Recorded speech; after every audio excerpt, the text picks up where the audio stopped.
It's officially spring, and if you've been doing some spring cleaning, well, that's a good thing because it can benefit your health.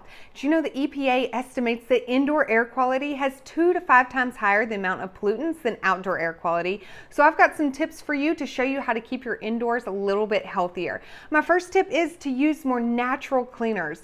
A lot of times these harsh cleaners have chemicals in them that they get released into our air, and then we breathe them in, and they've been linked to things like asthma and eczema. So it's definitely better to stick to cleaners that have better ingredients. My next tip is to use an air purifier, especially in rooms that you spend the most time in. These help to clean the air, and it's important when you're buying one that you get one with a HEPA filter. These are shown to be the best filters to help remove pollutants, viruses, and even mold.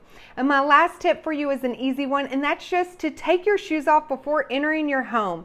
There's been studies that show the bottom of shoes have things like E. coli, pesticides, and other pollutants that we pick up just walking around, and then we track them indoors when we wear our shoes inside. So just leaving your shoes at the door can definitely help improve your indoor air quality and your health. Now, to get more tips like this, go to abc10.com/meg.